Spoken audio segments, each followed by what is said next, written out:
예, 여러분 우리가 지난주 본문에서 하나님의 말씀이 아니라 내 생각에 의해서 결정을 내리는 사울의 모습을 살펴보았습니다. 결국 사울의 그러한 행보는 지난 본문 속에서 살펴보았던 여러 사건들 속에서 하나님이 그 인생의 주권자요 통치자가 아님을 우리가 말씀을 통해 확인할 수 있었습니다. 여러분 우리가 살아가는 삶의 모든 상황과 여건 속에서 일거수일투족 시시콜콜한 것까지 하나님의 뜻을 살필 수는 없죠. 심지어 짜장면과 짬뽕을 놓고 무엇을 주문할지 하나님께 묻는 것을 말씀드리는 것이 아닙니다. 제가 말씀드리는 것은 우리 인생 전체가 하나님의 말씀을 기준으로 바른 방향과 선택을 하고 살아가고 있는지를 의미하는 것이죠. 신앙을 가지고 있음에도 믿음의 길을 간다고 함에도 하나님의 말씀은 우리 삶에서 아주 멀리 있을 수 있습니다. 내가 내리는 결정과 삶의 행보 속에 내가 가진 신앙과 믿음, 하나님의 말씀은 전혀 찾아볼 수 없을 수 있다는 것이죠. 결국 사울의 그러한 모습으로 인해 15장 35절에서 말씀하기를 여호와께서는 사울을 이스라엘 왕으로 삼으신 것을 후회하셨다라고 지난 본문 마지막 부분에서 설명하고 있었습니다. 이는 여러분 하나님의 선택에 문제가 있었고 하나님도 그 실수로 인해서 후회하시는 분이라는 뜻이 아닙니다. 여러분 잘 아시는 바와 같이 NIV 성경을 보면 하나님이 후회하셨다는 그 단어를 grieve라는 단어를 사용하고 있어요. grieve. 그래서 하나님께서 슬퍼하셨다라고 말씀하고 표현하고 있습니다. 사실 이 부분에 대해서는 우리의 해석은 사실 하나님의 뜻을 따라 살아야 했고 왕으로 하나님의 뜻과 말씀을 따르도록 백성들을 이끌어야 했던 그 왕으로서의 사울이 하나님의 말씀과는 상관없이 주변국의 왕들처럼 본인 뜻대로 대소사를 선택하는 모습, 그리고 하나님 말씀의 불순종함에 대해서 하나님께서는 슬퍼하시고 안타깝게 여기셨다라고 바라보는 것이, 그렇게 해석하는 것이 타당합니다. 하나님도 그런 사울이 안타까우셨지만 영적인 조언자로 사울 뒤에서 늘 자리했던 사무엘도 마음에 괴로움이 있었음을 동일한 구절인 사무엘상 15장 35절과 오늘 본문의 첫 절인 16장 1절은 우리에게 말씀해 주고 있어요. 그러나 하나님께서는 안타까워함에 있어서 그치는 것이 아니라 새로운 계획, 이미 가지고 계셨던 그 계획을 본문 속에서 실행하고 계시는 것을 발견할 수 있어요. 하나님께서는 13장 14절에서 사무엘의 입을 통해 사울을 대신할 지도자를 이미 마음에 정하셨다라고 알려주셨고, 15장 28절 아말렉과의 전투 이후에 벌어진 사울과의 대면 속에서 사울의 왕권이 이제는 다른 이에게 넘어가게 될 것이다 라는 말씀을 전해 주셨습니다. 그러한 하나님의 계획이 오늘 우리가 대하는 16장에서 나타나는 것이죠. 여러분 너무나도 잘 알고 계시는 다윗에게 기름을 부어 그를 다음 이스라엘 왕으로 삼는 장면입니다. 16장에서 17장까지 이제 말씀을 준비하면서 개인적으로 쭉 읽으면서 이제 제가 발견한 특징 한 가지를 여러분들께 말씀드리고 계속 말씀을 좀 나누고자 하는데요. 16장부터 17장까지 나타나는 내용에서 제가 발견한 한 가지의 큰 특징은 뭐냐면 눈에 보이는 것과 눈에 보이지 않는 것의 대조예요. 눈에 보이는 것과 눈에 보이지 않는 것의 대조. 다시 말씀드려서 눈에 보이는 것을 의지하는 것과 눈에 보이지 않는 것을 의지하는 것의 대비 내지는 대조를 통해서 오늘 본문의 내용들을 좀 풀어가고자 합니다. 16장에서 사무엘은 하나님의 명함을 받아서 유다 지파 지역 베들레헴에 거주하는 이새라는 사람, 영어로 하면 제시죠, 제시. 우리 장신자매님 아들. 이새의 그 집을 방문하게 돼요. 2절, 오늘 본문 2절에서 볼 수 있는 바와 같이 사울의 뒤를 이을 자에게 기름을 붓고자 가는 사무엘의 그 여정은 만만치 않았음을 알 수 있어요. 사무엘이 두려움을 가졌죠. 왜냐하면 사울이 어떠한 태도로 나올지를 분명히 예상하고 있었기 때문에 그렇습니다. 이런 두려움 속에서 사울이 어떤 왕이었는지를 우리는 발견할 수 있어요. 이는 사울이 주변 국들의 왕들과 같이 자신의 왕좌를 유지하기 위해서라면 누군가의 목숨도 쉽게 빼앗을 수 있는 인물이라는 것을 사무엘의 이야기 속에서 발언 속에서 우리가 찾아볼 수 있죠. 하나님의 뜻을 따라 백성을 통치하는 왕이 아니라 결국 자신만의 왕국을 만들어가는 자로 변질되어 있음을 우리가 확인할 수 있습니다. 그런 어려움 속에서 사무엘은 결국에 이세의 아들들을 마주하게 돼요. 이 장면에서 오늘 본문의 첫 번째 모티브가 등장합니다. 16장 6절부터 7절까지 말씀을 읽어볼게요. 여러분 성경 가지고 계시면 같이 눈으로 보시면 좋겠습니다. 16장 6절부터 7절이고요. 제가 가진 성경으로 구약 433쪽입니다. 읽어드립니다. 그들이 오매 사무엘이 엘리압을 보고 마음에 이르기를 여호와의 기름을 부으실 자가 과연 주님 앞에 있도다 하였더니 여호와께서 사무엘에게 이르시되 그의 용모와 키를 보지 말라. 내가 이미 그를 버렸노라. 내가 보는 것은 사람과 같지 아니하니 사람은 외모를 보거니와 나 여호와는 중심을 보느니라 하시더라. 너무 유명한 말씀이죠. 하나님이 우리의 중심을 보신다는 말씀. 6절에서 우리가 확인할 수 있는 것은요, 하나님의 사람 사무엘도 눈에 보이는 외적인 부분에 집중하고 있다는 거예요. 심지어 6절은 사무엘이 눈에 보이는 현상을 통해서 아예 확정짓는 모습을 보여줍니다. 와, 이 사람이야 라고 확정짓죠. 첫째 아들 엘리압의 훌륭한 외모를 통해 이 사람을 하나님께서 다음 왕으로 세우셨을 것이라 그는 단정 짓습니다. 아무래도 다른 이들보다 훤칠한 키를 가지고 또 출중한 외모를 가졌던 사울이 왕으로 세움받았던 기억 때문인지는 모르겠으나 7절에서 말씀하듯이 눈에 보이는 용모와 외적인 모습으로 평가했다는 것을 우리가 분명히 알 수 있어요. 그런 사무엘의 생각을 아시는 하나님께서 용모와 키가 아닌 중심을 보시는 분이시라 말씀해 주십니다. 근데 재미있는 것은 12절 제 12절인데요. 이에 사람을 보내어 그를 데려오게 하며 그는 여기서 다윗을 말해요. 그의 빛이 불고 눈이 빼어나고 얼굴이 아름답더라. 이걸 읽으면서 다윗도 얼굴은 잘생겼던 것 같습니다. 은혜롭게 성경을 잘 읽어 내려가다가 여기서 약간 충격을 먹고 역시 사람은 잘생겨야 하는구나 싶었습니다. 어쨌든 13절과 14절을 보면 다윗과 사울의 대조하는 모습이 나타나요. 다윗이 이제 기름 부음을 받고 나타나는 모습과 사울의 모습을 대조합니다. 오늘 우리가 살펴보는 본문 전체에서 사무엘상을 기록한 저자는 눈에 보이는 것과 보이지 않는 것을 대조하면서 동시에 다윗과 사울의 모습을 지속적으로 대조해요. 13절과 14절 읽어드릴게요. 사무엘이 기름 뿔병을 가져다가 그의 형제 중에서 그에게 부었더니 이날 이후로 다윗이 여호와의 영에 크게 감동되니라. 사무엘이 떠나서 라마로 가니라. 14절입니다. 여호와의 영이 사울에게서 떠나고 여호와께서 부르시는 악령이 그를 번뇌하게 한지라. 기름을 부음받은 다윗은 하나님의 영에 의해서 감동되어서 하나님의 인도함을 받는 삶을 살게 됩니다. 그 이후에 나타나는 모든 다윗의 행적들은 결국에 하나님의 영의 인도함을 받는, 하나님의 직접 인도함을 받는 것을 우리가 여러 사건들을 통해서 발견할 수 있죠. 반대로 하나님의 영이 떠난 사울은 악령에 의해 고통받는 모습이 나타나고 있어요. 그런데 이후에 나타나는 본문 속에서 악령에 의해 고통받는 사울은 자신의 고통을 하나님께 들고 나아가 해결받는 모습은 나타나지 않습니다. 그냥 그렇게 살아가요.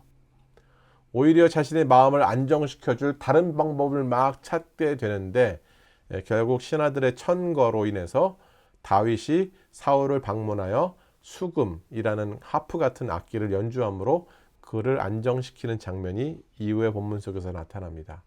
비록 이러한 사울의 행동은 결국 그가 정말 하나님을 떠난 자로 살아가는 모습을 드러내는 하나의 증거이자 복선이라고 저는 생각하게 되었어요. 17장에 나타나는 골리앗과의 대면 속에서도 사울의 모습 속에서 하나님을 찾는 모습은 나타나지 않습니다. 17장으로 들어서면서 여러분 그 유명한 다윗과 골리앗의 일전을 본문은 소개를 하는데요. 이 유명한 일전을 소개하면서 이 이야기는 예수를 믿는 자나 안 믿는 자나 다 알고 있는 정말 유명한 이야기죠. 근데 이 이야기를 소개하면서 본문은 골리앗의 모습에 대해서 자세하게 설명해요. 그 사람의 외모가 어땠는지, 무엇을 입고 있는지, 어떻게 무장했는지, 키가 얼마인지 설명을 자세하게 해줍니다. 4절에서 7절의 모습을 4절에 7절을 보면 골리앗이 전장에 나타나는 모습이 어떠한지를 자세하게 알려주고 있어요. 여기에서 본문의 두 번째 모티브가 등장한다고 저는 생각합니다. 키는 거의 3m에 가까운 장신이었고 그가 휴대한 무기와 갑옷이 어떠했는지 본문에서 막 설명하면서 골리앗이 얼마나 기골이 장대한 장수였는지를 말씀합니다. 사무엘상을 기록한 저자가 본문 속에서 골리앗의 모습에 대해서 이렇게 자세하게 기록한 이유는 저는 그냥 그렇게 생각해요. 이스라엘 백성의 영적인 상태를 고발하기 위한 하나의 증거라고 볼 수 있습니다. 11절을 보니까 본문의 11절을 보니까 그런 용사의 도발 앞에서 사울을 포함한 모든 이스라엘 사람들이 두려워 떨고 있어요.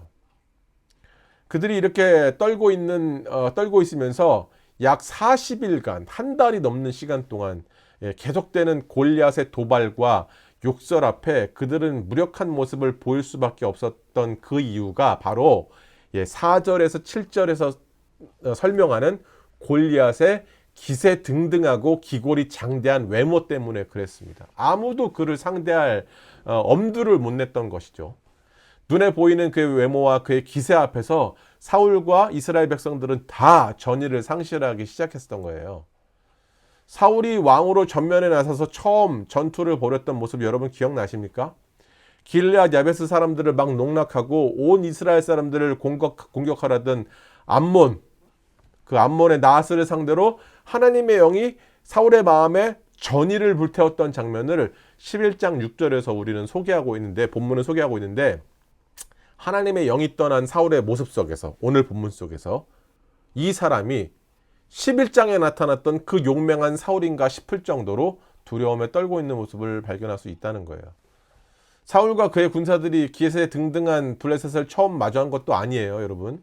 지난 본문 속에서도 우리가 지난주에 살펴봤던 것 중에 본문에서도 상식적으로는 도무지 이해할 수 없는 전세의 차이 때문에 이스라엘 백성들은 떨고 숨고 심지어 군영을 이탈하기까지 했습니다. 3,000명에서 나중에 600명 남았어요. 근데 그 당시 그들이 3,000명이었는데 블레셋의 병거만 3만이었어요. 그리고 무기를 든 모든 사람들은 셀 수 없을 정도로 많았습니다. 그러나 그 상황 속에서 하나님께서는 블레셋을 상대로 이스라엘 백성들에게 승리를 안겨다 주셨어요. 그러나 오늘 본문 보면 이스라엘 백성들은 그 경험을 완전히 잊은 듯해 보입니다.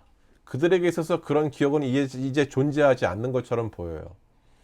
26절을 보면 이와 대조되는 장면이 나타납니다. 골리앗의 거듭되는 도발을 들었었던 다윗, 그는 결국 그 도발에 분노하기 시작해요. 아버지의 부탁을 받고서 형들을 문안하러 전쟁터에 갔었던 다윗이 골리앗의 계속되는 도발을 듣고 분노가 게이지가 막 올라가기 시작하죠. 11장 6절에서 사울에게 임하였었던 하나님의 영이 감동하였다라는 그 표현은 여기에 나타나지 않아요. 기름 부음 받았을 때 하나님의 영에 의해서 다윗이 기름 부음 받았을 때 하나님의 영에 의해서 감동되었다라는 표현은 이 구절에 등장하지 않습니다. 그런데 다윗 안에 분명히 골리앗의 도발에 대한 의로운 분노가 일어나도록 그 안에 계셨던 하나님의 영이 역사하셨으리라고 여겨져요. 결국 다윗의 이런 모습이 사울의 귀에까지 들어갑니다. 내가 저 사람 저렇게 도발하고 하나님의 군사들을 도발하는 저 사람들 할례받지 않은 저 사람을 그냥 가만둘 것이냐 막 이렇게 얘기하니까 31절 보면, 오늘 본문 17장 31절을 보면 사울은 모두가 두려워서 떠는 그 상황에서 마치 고삐 풀린 망아지처럼 행동하는 자가 누구인지 알고자 다윗을 데려오도록 시킵니다. 결국 다윗이 골리앗과 일전을 벌이겠다는 선언 앞에 사울은 아주 상당히 진정성 있게 상식적으로 설득까지 하려고 합니다. 그는 어릴 때부터 장수였고 이렇게 쫙 설명해요. 그러나 그런 사울의 설득 속에 하나님께서 이 전쟁의 주인이시라는 신앙의 고백적 모습이 나타나지 않아요. 특히 자신의 군복과 투구를 다윗에게 씌워주고 입혀주는 장면을 보면 당연히 전투를 준비하는 용사는 무장을 해야 된다는 상식적인 시선으로 이 장면을 바라볼 수 있으나 사울의 군복과 무기가 다윗에게 맞지 않는다는 표현 속에서 사울의 선택은 상식적인 배려 같아 보이나 하나님의 도움을 구하지 않는 모티브로 본문 속에서 그려지고 있다는 것입니다. 17장 40절을 보면 골리앗과의 대면을 위해서 다윗이 들고 나갔던 것은 고작 뭡니까? 목동 지팡이와 돌 5개, 그리고 그 돌을 날려보낼 수 있는 물매, 슬링샷이라고 하죠. 지금으로 말하면 새총 비슷한 건데 방법이 다르죠. 예, 그 물매가 전부였음을 알 수 있습니다. 완전 무장한 골리앗을 상대로 무기 같아 보이지도 않는 것들을 손에 들고 대항한다는 것은 비상식적인 행동으로밖에 볼 수 없습니다. 그리고 그 유명한 선언, 다윗이 역사의 전면에 나서면서 당차게 외쳤던 선언이 45절에서 47절에 나타납니다. 17장 45절부터 47절까지 제가 읽어드릴게요. 다윗이 블레셋 사람에게 이르되 너는 칼과 창과 단창으로 내게 나아오거니와 나는 만군의 여호와의 이름 곧 내가 모욕하는 이스라엘 군대의 하나님의 이름으로 내게 나아가노라. 오늘 여호와께서 너를 내 손에 넘기시리니 내가 너를 쳐서 내 목을 베고 블레셋 군대의 시체를 오늘 공중에 세워 땅의 들짐승에게 주어 온 땅으로 이스라엘의 하나님이 계신 줄을 알게 하겠고 또 여호와의 구원하심이 칼과 창에 있지 아니함을 이 무리에게 알게 하리라. 전쟁은 여호와께 속한 것인즉 그가 너희를 우리 손에 넘기시리라. 예, 방금 읽어드린 구절을 보면 오늘 본문이 16장과 17장이 나타내고자 하는 의미를 결론지어서 잘 요약해주고 있어요. 골리앗은 칼, 창, 그리고 단창이라는 무기를 들고 대적하나 다윗은 자신의 손에 들린 물매와 지팡이를 언급하는 것이 아니라 눈에 보이지 않는 여호와 하나님의 이름을 자신의 무기로 선포합니다. 여기서 골리앗이라는 인물은요, 그 당시 눈에 보이는 것들을 의지한 모든 사람, 심지어 사울을 위시해서 블레셋의 기세 앞에 두려워 떨고 있었던, 그 눈에 보이는 기세 앞에 두려워 떨고 있었던 이스라엘의 모든 군사들까지도 포함해요. 그에 반해 다윗은 눈에 보이지 않으나 여전히 그 전쟁을 주관하시는 하나님을 의지하는 자로 본문은 그려내고 있습니다. 오늘 본문 16장 7절에서 다윗에게 기름 붓기 바로 직전에 하나님께서 사무엘에게 말씀하시죠. 나는 중심을 본다. 중심을 보신다는 하나님의 선언으로 시작해서 방금 전에 읽어드렸던 17장 45절에서 47절에 나타난 만군의 여호와 하나님을 의지한다는 다윗의 선언으로 오늘 본문은 이야기를 맺습니다. 마치 여러분 그거 아세요? 영화 감독이 영화를 찍을 때 장면에 삽입되는 조그만 상징들을 통해서 숨겨져 있는 감독의 의도를 드러내는 것, 그런 것들을 보신 적 있으세요? 저도 유튜브로 잠깐 봤는데 기생충이라는 영화에 등장하는 장면이 감독이 의도하고 있는 전체적인 그림의 암시를 나타낸다, 이런 것들이 있습니다. 그와 같이 오늘 본문 속에서도 이야기 중간중간에 삽입되는 대조와 대비를 통해서 하나님께서 찾으시는 자에 대한 큰 그림을 우리에게 암시하고 다윗의 결론적인 선언을 통해서 그러한 인물이 어떤 모습인지를 우리에게 밝히 보여주고 있어요. 여러분, 오늘 본문에 나타나는 다윗과 사울의 대조 속에서 하나님은 우리 인생을 살게 하는 힘이 어디로부터 무엇으로부터 오는지 물으시는 것 같습니다. 다시 말씀드려서 너는 지금 무엇을 의지하고 살아가느냐? 라고 물으시는 것 같습니다. 다윗과 사울의 지속적인 대조를 통해 하나님의 다스림을 받는 자와 하나님의 다스림을 떠난 자의 모습을 지속적으로 본문은 드러내고 있어요. 블레셋을 마주한 사울과 이스라엘 백성들이 두려워 떨고 있었던 그 이유는 거대한 골리앗의 위용 때문이었어요. 눈에 보이는 기골이 장대한 장수의 위협 앞에서 그들은 그간 많은 전쟁과 전투 속에서 설명할 수 없는 역사하심으로 자신들을 승리로 이끄신 하나님을 완전히 잊었습니다. 눈에 보이는 게 그만큼 강력해요. 여러분, 우리가 그럴 수 있어요. 신앙과 믿음의 길을 가고 때로는 설명할 수 없는 하나님의 놀라운 역사와 인도하심을 경험했어도 눈앞에 보이는 기골이 장대한 여러 가지 위협 앞에서 하나님을 잊을 수 있고, 혹은 하나님을 의식하고 있어도 보이지 않는 하나님은 내게 의지의 대상이 아닌 것처럼 느껴질 때가 있습니다.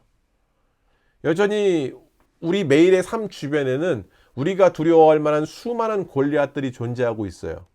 그러나 그 골리앗을 대하는 우리의 자세는 오늘 본문과 같이 두 가지로 나뉠 수 있습니다. 사울과 같이 동일하게 튼튼한 갑옷과 칼을 소지하는 것과 다윗과 같이 만군의 여호와 하나님을 의지하는 거예요. 이번 주 본문에서도 여러분 여지없이 사무엘상의 이야기는 하나님의 다스림 속에 있는 자와 그렇지 않은 자의 모습을 대조함으로 우리에게 무엇을 의지하고 살아가는지에 대해서 질문을 던지고 있습니다. 신앙이 있어도 아까 말씀드린 바와 같이 하나님의 말씀과 다스림과는 상관없이 살아갈 수 있습니다. 지금 내 손에 쥐어진 물맷돌 5개와 지팡이가 보잘것없이 느껴질 때가 참 많아요. 그래서 우리는 남들처럼 칼과 창과 단창을 손에 쥐고자 할 때가 많이 있습니다. 결국 나를 위협하는 대상들을 향해서 당장이라도 휘두를 수 있는 칼이 훨씬 더 믿음직스러울 때가 많습니다. 그러나 오늘 본문을 통해서 여전히 하나님은 마음 다해 보이지 않는 그분의 능력을 의지하는 자들을 찾고 계심을 본문의 시작전부터 선언하신 것을 볼 수 있어요. 세상은 보이지 않는 하나님을 존재하는 것으로 이해합니다. 보이지 않는 하나님이 존재하지 않아요. 이렇게 얘기해요. 그러나 우리는 다르죠. 보이지 않는 그 하나님이 보이는 것을 지배하시는 분이라는 것을 우리는 믿습니다. 그것이 우리의 신앙이고 믿음이에요. 사랑하는 에제르 예배자 여러분, 우리의 신앙 속에 완성은 없습니다. 그렇게 늘 연습해야 되는 거예요. 자연적으로 눈에 보이는 현실에 끌릴 수밖에 없는 우리에게 오늘도 주님은 말씀으로 보이지 않는 당신을 요청하라고 말씀하십니다. 보이지 않는 하나님을 의지하는 여러분의 신앙이 오늘도 여러분을 움직이게 하는 진정한 원동력이 되기를 간절히 소망합니다. 기도하겠습니다.